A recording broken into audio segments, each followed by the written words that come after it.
다윗이 온 이스라엘의 왕으로 추대되었습니다. 다윗이 왕이 되자마자 가장 먼저 한 일이 무엇이었을까요? 그것은 하나님의 궤를 옮겨오자 하는 것이었습니다. 다윗에게 군대가 모이고 천부장, 백부장, 지도부가 결성이 되었습니다. 그리고 이제 다윗은 하나님의 궤를 옮겨오기 위해서 제사장과 레위 사람들을 불러오자고 합니다. 2절 끝부분에 보면 제사장과 레위 사람에게 전령을 보내 그들을 우리에게로 모이게 하고, 그런 내용이 있죠. 다윗은 군대를 모은 적이 없습니다. 용사를 불러 모은 적이 없고 다윗은 사람들을 불러 모은 적이 없는데 사람들이 자발적으로 다윗에게로 모였습니다. 사람들이 모이자 다윗에게는 큰 군대가 결성이 되었고 저절로 한 나라를 이루게 되었습니다. 다윗은 군대를 모은 적이 없지만 다윗이 불러 모은 사람이 딱 한 종류의 사람이 있는데 제사장과 레위 사람들이었습니다. 다윗은 군대, 즉 전쟁이나 정권을 탈취하는 데는 관심이 없었습니다. 그런데 제사장과 레위 사람들은 하나님을 섬기는 사람들 아닙니까? 그러니까 나에게는 하나님을 섬기는 사람들이 필요하다는 다윗의 의지를 보여주는 것입니다. 그러면서 하는 말이 사울 때는 우리가 궤 앞에서 묻지 아니하였느니라 라고 이야기합니다. 사울의 실패는 하나님께 묻지 않았기 때문이라고 보는 것입니다. 이것이 영적인 통찰력입니다. 사울이 왜 망했을까? 그가 군사력이 약해서 정치를 잘못해서 망한 것이 아니라 하나님께 묻지 않았기 때문에 망했다는 것입니다. 그에 반해서 다윗은 항상 하나님께 묻는 사람이었습니다. 사울을 피해서 도망 다닐 때도 항상 하나님께 물었고요.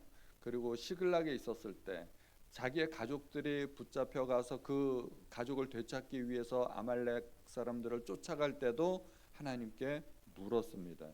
그리고 블레셋이 공격해 와서 전쟁이 났을 때도 블레셋과 전쟁을 할까요? 하고서 또 하나님께 물었죠. 다윗에게는 아무리 사소한 일도 지극히 당연해 보이는 일도 다윗은 하나님께 물었습니다. 다윗이 하나님께 물었다는 것은 하나님의 영적인 권위를 인정하는 것입니다. 하나님이 나의 모든 행사를 결정하신다고 보았고 하나님의 왕 되심을 인정했던 것입니다. 누가 자기의 상관인지를 인정했다는 것입니다. 사울은 단 한 번도 평생에 하나님께 뭘 물어본 적이 없습니다. 뭐든지 자기가 결정하고 자기의 임의대로 행동했던 것이죠. 제사도 자기 마음대로 드렸고 아말렉도 자기 마음대로 살려두었고 자기 마음대로 했었습니다. 자기가 왕이니까 자기 위에 더 높은 존재가 있었다는 것을 인정하지 않았던 것입니다. 다윗은 늘 자기 위에 하나님이 있었다는 것을 인정했던 사람입니다. 그래서 늘 하나님께 물었고 그래서 그것이 하나님의 마음에 합당하게 보였던 것입니다. 그래서 다윗은 이제 하나님의 궤를 메어오고자 결정을 합니다. 5절부터 보니까 온 백성을 이제 거느리고 어마어마한 준비를 하죠. 온 백성을 다 모았습니다. 그리고 하나님의 궤를 새 수레에 싣고 7절에 보니까 새 수레에 옮겨 실었습니다. 한 번도 사용하지 않은 하나님의 궤를 중고 물품에다가 옮겨 실을 수 없다는 거죠. 하나님을 위한 나름대로의 정성을 기울인 것입니다. 그뿐이 아니라 성가대도 조직하고 온갖 악기를 준비하고 비파와 수금과 소고와 재금과 나팔로 연주했다. 어마어마한 찬양대를 또 준비한 겁니다. 나름대로 굉장히 정성을 기울였고 준비를 많이 했습니다. 그런데 이 부분에 있어서 다윗이 조금 실수를 했습니다. 하나님을 위해서 정성껏 준비를 했는데 하나님이 무엇을 원하시는지 정확하게 알지 못했던 것입니다. 방법이 중요한데 이 부분에 있어서는 하나님께 묻지 않았던 것이죠. 사람들은 흔히 좋은 목적에 속습니다. 좋은 의도로 일을 하는데 무엇이 문제겠는가 하는 생각을 하는 것이죠. 그런데 열심과 정성이 다가 아닙니다. 아무리 내가 좋은 목적으로 정성을 다해서 일을 하더라도 방법이 옳지 않으면 그것은 옳지 않은 일이 될 수 있습니다. 좋은 목적과 정성을 다해서 일을 하더라도 문제가 있을 수 있다는 것입니다. 우리가 항상 여기에 속고 교회에서 생기는 문제들이 바로 이것 때문입니다. 교회에서 나쁜 의도를 가진 사람이 누가 있겠습니까? 누구나 일을 하다 보면 누구나 다 좋은 의도가 있고 하나님을 위한 열심이 있고 다 정성이 있습니다. 그런데 어떤 사람들은 이렇게 하자고 어떤 사람들은 저렇게 하자고 방법이 달라요. 그것 때문에 교회 내에서 늘 갈등이 있고 싸움이 있고 분열이 있고 어떤 사람들은 그것 때문에 시험이 들고 심지어 교회를 떠나기도 하고. 제가 어떤 교회 이야기를 들었는데 주방에서 늘 다툼이 있었던 거예요. 큰 소리가 나고. 그 주방 바로 옆에 목사님 사무실이 있었는데 목사님이 늘 듣다 보니까 주방에서 큰 소리가 나는 거예요. 그래서 목사님이 용단을 내렸는데 항상 주방에서 큰 소리가 나니까 우리 교회는 이제 점심 식사를 없애겠다고 점심 식사를 아예 폐지해 버렸어요. 주방에서 모일 일이 없게 만든 거예요. 왜 주방에서 큰 소리가 날까요? 다들 좋은 의도를 가지고 있고 좋은 뜻을 가지고 있고 열심과 정성을 가지고 있는데 누구는 이렇게 하자고 누구는 저렇게 하자고 그러니까 늘 다투게 되는 거죠. 그래서 목사님이 하다못해 아예 그냥 점심 식사를 폐지해버리고 주방문을 닫아버린 거예요. 그랬더니 교회가 잠잠하더라는 거죠. 우리는 내가 하나님을 위해서 열심을 품었는데 뭐가 문제겠는가 하는 생각을 해요. 그런데 문제가 있을 수 있어요. 내가 아무리 선한 뜻을 가지고 있어도 좋은 방법으로 하나님이 원하시는 방법으로 하지 않으면 그것이 좋은 일이 되지 않을 수도 있다는 것입니다. 원칙을 지켜야 됩니다. 원칙이 우리를 가로막는 것 같고 때로는 우리를 불편하게 하는 것 같지만 그러나 원칙은 안전을 위해서 존재하는 것입니다. 예전에 송도에서 굉장히 큰 교통사고가 한 번 난 적이 있었어요. 초등학생 2명이 죽었고 그리고 6명이 다치는 대형 교통사고였는데 원인은 과속이었습니다. 빨리 가겠다는데 제한된 그 속도를 어긴 거죠. 도로교통법이 왜 존재할까요? 사람들로 하여금 어떤 때는 가로막고 빨간 신호등은 가로막고 속도를 제한하고 우리를 불편하게 하는 것 같지만 그래야 모든 사람이 안전할 수 있습니다. 법은 안전하기 위해서 존재하는 것입니다. 내가 내 마음대로 급하다고 해서 더 빨리 가다가 사고가 날 수 있는 것입니다. 그래서 하나님께서는 법을 주셨습니다. 하나님의 법도 있고 교회 안에도 법도 있고 국가에도 법이 있는데 그 법을 잘 따라야 된다는 것이죠. 내가 법을 어기면서 좋은 일을 하겠다, 절대 좋은 일이 될 수 없는 것입니다. 법궤 생긴 모양을 보면 법궤는 네 귀퉁이에 고리가 있습니다. 그 고리에 채를 끼기 위한 것이고 그 채는 제사장들이 사방에서 어깨에 메고 운반하게 되어 있습니다. 그 법궤 안에는 언약궤 안에는 십계명의 2돌판이 들어있고 만나 항아리가 들어있고 아론의 쌍난 지팡이가 들어있습니다. 그러므로 그 법궤는 3가지 중요한 물건을 보관하고자 하는 보관 장소이기도 하지만 그 3가지 물건을 이동하기 위한 운반 도구이기도 한 것입니다. 운반 도구라는 것은 반드시 그 채를 꿰어가지고 제사장들이 어깨에 메어서 운반해야만 된다는 것이죠. 언약궤는 하나님의 임재의 장소입니다. 언약궤 위에는 시은좌라고 하는 것이 있는데 천사 그룹 둘이 마주보고 있는 형상이 있고 하나님께서 그 그룹들 사이에 존재하시겠다고 그곳에서 말씀하시겠다고 하신 그 하나님의 임재의 장소입니다. 그러니까 제사장들이 언약궤를 메었을 때 그 형상을 가만히 보면 제사장들이 언약궤를 메었고 그 위에 하나님이 계시고 마치 임금이 가마를 탄 그런 형상을 하게 되는 것입니다.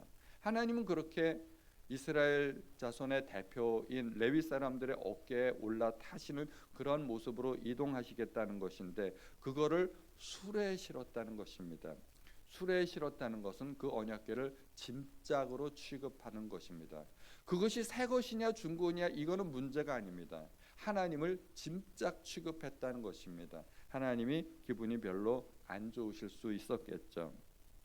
언약궤가 하나님의 임재의 장소라는 것은 그것은 오늘날 예배와 비슷한 의미가 있습니다.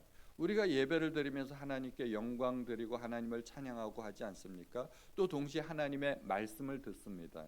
예배를 통하여 하나님께서 함께 계신다는 그런 의식을 우리가 갖는 것입니다. 예배는 단순히 설교를 듣는 것이 아니라 하나님을 만난다는 의미가 있는 것입니다. 그러므로 예배를 드릴 때는 거룩함, 하나님의 임재 이런 것이 중요한 것이지 단순히 효율성이 중요한 것은 아니라는 것입니다. 어떻게 효율적으로 어떻게 많은 사람을 더 편안하게 예배드리게 할 수 있을까 이런 것이 중요한 것이 아니라는 것입니다. 예배에는 좀 불편해도 우리가 몸으로 직접 하나님 앞에 드려야 하는 그런 것이 있습니다. 그러므로 예배를 편하게 드리는 것이 다가 아니라 조금 불편해도 하나님께서 기뻐하신다면 그 방법을 따를 수 있어야 됩니다. 궤를 옮겨오는 동안에 백성은 뛰놀고 노래하고 각종 악기를 연주했습니다. 얼마나 흥이 났겠습니까? 그들은 잘못하고 있는 동안에도 잘못하는 줄 모르고 기뻐하고 만족했습니다. 그런데 소들이 뛰기 시작했습니다. 그러자 수레가 흔들렸고 궤가 떨어질 뻔했습니다. 그래서 웃사가 흔들리는 궤를 손으로 붙잡았습니다. 그리고 그 순간 웃사는 죽임을 당했습니다. 언약궤가 흔들리는데 그 흔들리지 않도록 붙들었는데 뭘 잘못했길래 웃사가 죽음까지 당해야만 했을까요? 이 부분이 상당히 어려운 그런 부분이 될 수도 있지만 그러나 서두에 말씀드렸다시피 좋은 의도만 가지고는 부족하다는 것입니다. 하나님께서 정하신 원칙을 지켜야 됩니다. 그것은 하나님께서 원칙을 정하실 때 사람들과 상의하지 않습니다. 하나님께서 일방적으로 원칙을 주십니다. 아이들이 칼이나 가위를 갖고 놀 때 부모는 그것을 빼앗죠. 아기들은 칼이나 가위를 갖고 놀면 안 돼. 이것은 엄마가 정하는 규칙입니다. 아이들하고 상의하지 않습니다. 국가에서 법을 정할 때도 우리 국민들하고 상의하고 결정하는 것은 아니지 않습니까? 국가에서 일방적으로 법을 정하는 기관에서 법을 정한다는 말입니다. 법을 정해놓고 그 법을 어기면 형벌을 받게 되는 거죠. 아이들이 뜨거운 난로에 가까이 가거나 그러면 엄마들이 말리잖아요. 가지 못하게. 그 뜨거운 난로를 만지면 그 순간 손을 댈 수밖에 없어요. 잘못된 일을 하면 그것에 해당하는 손실을 당할 수밖에 없다는 것이죠. 저는 어렸을 때 선풍기가 돌아가면은 제가 재미있게 놀았던 놀이가 뭐냐면 선풍기 그 망 안으로 손가락을 집어넣는 거예요. 그러면 손가락이 드드드드 하면서 갈리잖아요. 물론 세게는 안 하죠. 살짝 아주 조심스럽게 드드드드 하면은 저는 그러면서 놀았는데 어머니가 그것을 보면 기겁을 하고 그러지 말라고 그렇게 말씀을 하셨죠. 근데 저는 왠지 모르게 그게 재밌었어요. 잘못하면 손가락을 다칠 수도 있었는데 한 번도 손가락을 다치지는 않았어요. 왠지 모르게 그게 스릴이 있었거든요. 그런데 잘못하면 손가락을 다칠 수도 있고 뜨거운 난로를 만지면 손을 댈 수도 있고 잘못하면 화를 당한다는 것이죠. 웃사는 절대로 만져서는 안 되는 언약궤를 만졌던 겁니다. 그래서 하나님이 정하신 원칙대로 그는 죽임을 당할 수밖에 없었던 것입니다. 웃사의 행동은 얼핏 보기에 옳은 것처럼 보이지만 억울한 죽음처럼 보이지만 하나님의 행동이 부당한가? 하나님께서 원칙을 정해 놓으셨고 그 원칙대로 행동하신 것뿐입니다. 부당한 것은 하나님이 아니라 다윗이었습니다. 다윗이 잘못했죠. 웃사를 죽음으로 내몬 것은 하나님이 아니라 다윗이었다는 것입니다. 억울한 죽음을 웃사만 당했겠습니까? 사실 가만히 보면 우리야도 굉장히 억울한 죽음을 당했습니다. 진짜 억울한 죽음을 당한 것은 진짜 우리야입니다. 충신 우리아가 그렇게 치열한 전투 중에 사망할 수밖에 없었던 것은 다윗의 의도적인 음모였습니다. 그렇게 다윗의 음모 때문에 우리아가 죽음을 당할 수밖에 없었습니다. 전적으로 다윗의 잘못이듯이 우사도 죽임을 당한 것이 다윗이 선택을 잘못했기 때문이라는 것입니다. 왕이나 지도자가 잘못하면 그 밑에 있는 사람들은 잘못된 선택 때문에 큰 화를 입을 수 있다는 것입니다. 전투 중에 소대장이나 부대장이 잘못된 선택을 하면 부대원들을 큰 곤경으로 몰아넣을 수도 있는 것이죠.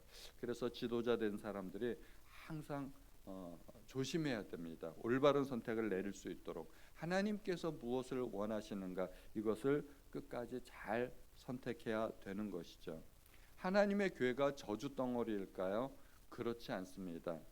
언약궤는 결국 다윗성으로 들어오지 않고 오베데돔의 집으로 갔는데 오베데돔은 거꾸로 그 하나님의 언약궤 때문에 복을 받았습니다.